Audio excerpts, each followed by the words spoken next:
Will you sit down, girl? I can't relax with you hovering like that, says Emiko with a pretense of frustration. Mistress Miyazaki, if you are approached from behind, says Miss Hunter, face placid and unreadable. If I am approached from behind in a room full of people, someone will spot the attacker, won't they? If you're worried that anyone at the table has intentions of my life, then you'd surely be better placed to protect me in this space between me and your girlfriend, wouldn't you? Grins Emiko. Miss Hunter has a brief and, to me, unreadable expression pass over her face as she takes her seat between Emiko and Lieutenant Jean. Everyone's attention returns to the tabletop. A display of a miniature war zone is projected there. In front of Kaz stands an army of mechanical, vaguely humanoid skeletons. There were a lot more at the start of the game. In front of Jenny stands an army of green humanoids with tusks, whose technology looks to have been cobbled together from scrap metal. She definitely appears to be winning, based solely on numbers. In front of Victor stands a fortress, defended by Terrans, after a fashion. The odd one, whose body or head is fully exposed, looks like Homo sapiens. The rest, well, they're nearly as wide as they are tall and have an overall volume that makes the black armor they wear look less like armor and more like small mech suits. Are they mech suits? The usual sleekness of Terran battle armor is, in this universe, adorned with symbols, the full significance of many of which I'm certain must be missing my beak. There are a lot of human skulls on them, though. The way they've been fighting thus far has been frightening, as has Victor's roleplay. There seems to be a canon in which not only are humans exactly the terrifying monsters we always imagined Death Warders would be, but every race in this galaxy is as well, leading to a state of constant all-out war. How old is this game? I quietly asked Brunhilde. This? 700 years. 8. I guess closer to 7. And your battle armor? It didn't look like that in that period, did it? I query, fairly certain I know the answer. She chuckles. No, that style of armor wasn't viable until we had Durasteel. Had to wait until about 200 years ago. Of course, it wasn't really all that useful until the First Contact War. I considered the fact that Terrans so closely predicted the style of armor they wouldn't have for half a millennium. Kaz raised a fist containing many cuboid random number generators, which she scatters on the table.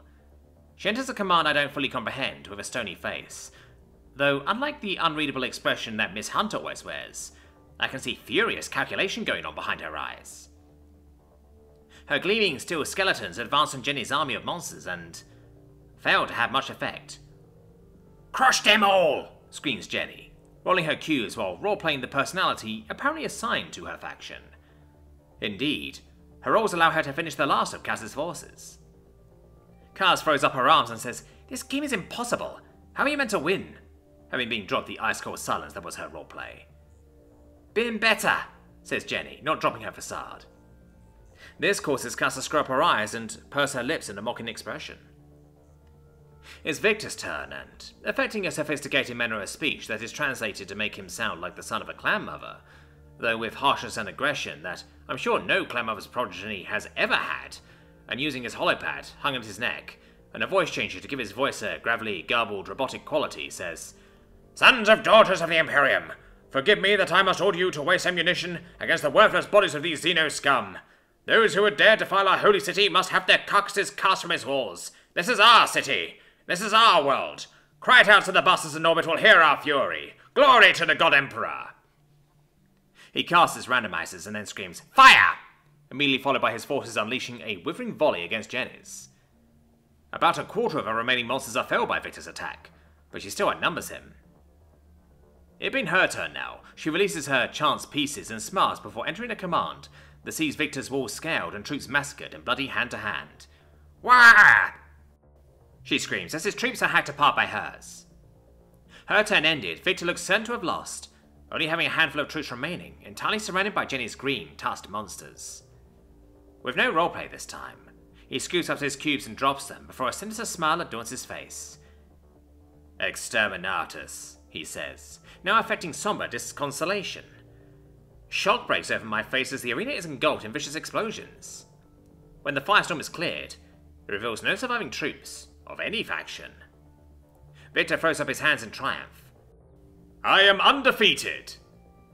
Fearsome pretense now drops and Holopad inferring, presumably from his interface with his translator, that he does not wish this speech to be roboticized. Bullshit you are, cries Jenny with an accusing point. Every time you start losing, you pull an exterminatus out of your ass. Victor smirks. Yes, thus making me undefeated. You did agree to play with it enabled as an option. I think we're going to need to revisit that decision, says Kaz with a cocked eyebrow. I realize that the game is a lot less fun when you can just flip the table whenever you're going to lose. How long do you think your undefeated streak will last if you can't blow everyone up from orbit to force a draw? I interrupt, still rather horrified. I'm sorry, Victor just used orbital bombardment? On his own troops? Jenny gives a mirthful smirk. Not just orbital bombardment, Captain. He glassed the planet. I look around the room and see no indication of deception. I'll never understand how you Terrans can be such teddy bears in real life, and yet have such horrible imaginations, I say, shaking my head to convey my disbelief. To my knowledge, the GU never even considered glassing worlds until our war with the Terrans, long after we had the capability to do so. To imagine it when your species hasn't even left your home system. To imagine glassing your own world simply to deny it to an enemy? My musing on that is interrupted by Brunhilde asking, Hey, guys, do you ever think that... Well, we consume a lot of pop culture from the 20th and 21st centuries, don't we? Her hands absently working through the fur of a very comfortable-looking Sam. How'd you figure? Asked Victor. One arm now around a content-looking Toon, the other hand between a blissful-looking Fluffy's ears. She frowns. Well, the film we watched the other week, the amount of early tech age songs we sing, games we play, books we know, films we watch, etc., etc. You think, if someone was watching us from the 21st century, they may come to the conclusion that there had been no cultural development for the centuries in between them and now. Jenny laughs. That's what you'd be worried about in that scenario, Hildy? Not the fifth-dimensional peeping toms? You'd be worried about them being judgmental of our pop culture choices? Well, when you put it like that, responds Brunhilde. Victor has a pensive expression on his face as he says, I think you're right, Samus. I think if someone was looking in on us, it very easily could look to him like there's been no pop culture since about 2050. But I think that'd be for a very specific reason. Why don't you enlighten us? Interjects Hazuka, her arms and tail firmly encasing a relaxed-looking Krish. Well, let it be, 'cause they'd skip over all the stuff that wouldn't mean nothing to them, wouldn't it? They ain't gonna be interested in watching us watch films from the 25th century or listen to the latest hits by Flea X, are they? Wouldn't mean nothing to them. They'd be much more interested in us enjoying stuff that they knew, stuff they enjoyed, stuff they understood. If you cherry-pick only the early tech-age pop culture we enjoy, it'd look like we'd either had a barren cultural dark age for the last 600 or 700 years, or like we were all huge nerds for early tech-age stuff, wouldn't it? There is a silence as the room at large considers that. The silence is broken by Krish, speaking out from beneath his serpentine girlfriend's head. On a complete subject change, I have a question for you.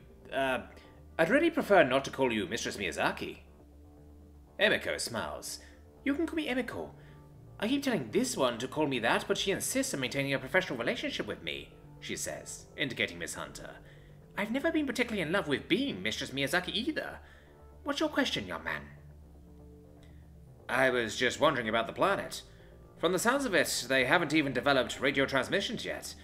Isn't there a risk of cultural contamination? We could drastically affect the way they view existence, couldn't we? If they're banging rocks together to make spears and we tear out the sky in a starship, isn't there a pretty high chance that they'll, I don't know, think we're gods or something? Says Krish apprehensively. Emiko smiles. Ah, you're asking if there isn't some prime directive. If we might get all the way out there and find that they're too primitive to contact at the moment, and we need to turn back? I'm going to turn this question over to the room's only garden warder. To Qual? She turns her head to me. Before Terran First Contact, what was the GU's policy on first contacts? Feeling slightly put on the spot by her asking me a question she clearly knows the answer to, I think before saying, well, it was to get to sapient species as early as we could, offer them a seat in Parliament, work out a plan for technological, cultural and population exchange, and, I suppose, bring them into the fold. We'd consider it a moderate failure if a species had managed to get starbound before we'd found them. She gives an approving smile and nods. And why did you want to get to them so early? I consider. I suppose humanitarian reasons? They're not exactly how we would have put it. It was thought about more in terms of the calculus of survival. They're better off spread across multiple worlds with access to the technology, that has come from uncountable eons of trial and error, rather than bound precariously to a single planet with only what they've been able to develop themselves. We are better off with one more unique species perspective on any problem. There are ways of thinking that any species will have that will be unique to them, allowing them to solve problems that we can't. It's better to be friends, I suppose. Now that I say it out loud, I realize how much it sounds like Terran reasoning. We want more friends, don't we? More friends equals better. And how much thought was given to cultural contamination, she asks, again clearly knowing the answer. Effectively, none. It was assumed that no culture could be so mimetic as to replace that of an entirely different species, that no species could be so influenceable as to have their culture erased by contact with outsiders. There would be loanwords, concepts they hadn't thought about, concepts they had thought about that no one else had, but that would be about the extent of it. Miyazaki smiles. Put your hand up if you think that's true. No one's hand goes up. Obviously, Terran history is full of examples of cultural erasure and assimilation after first contacts between people, something almost unheard of on pre-contact garden worlds. Usually not through mimeticism, but rather military might and greed. It took us a long time to get over the zero-sum thinking of our agricultural age. In order for me to have more, someone else must have less. In order for me to win, someone else must lose. That's a mindset that carried on right up until unification. However, the ODR is now equipped with protocols for first contact from both Garden World Doctrine and Death World Doctrine. We are reasonably confident that we can avoid any headhunting wars, like the Ecuadorian Shuar had, and societal breakdowns like what happened to the Yeyoront of Australia. We're also pretty sure we can avoid being worshipped as gods, she winks to Krish. Just then, Twila says, Plus Ultra are on their way here. I assume we want to let them in? She is met by a chorus of agreement. A few moments pass before the common room door opens, followed by 3 humans and 2 garden warders entering the room uncertainly. 4/5 of the group freeze upon seeing Fluffy. Ms. Petrikov strides forward straight to her. She's gorgeous. Can I give her a hug? She addresses Victor. Sure, he smiles. She ain't got a translator anymore, but, well, she'll let us know if she ain't in the mood to be touched. The diminutive woman buries her arms in Fluffy's fur and presses the side of her face against her shoulder. Fluffy turns her head to give the other side of Petrikov's face a lick with her enormous tongue. Ugh, so rough, shrieks the laughing Petrikov. Ah, sorry. Probably should have warned you she'd want a lick.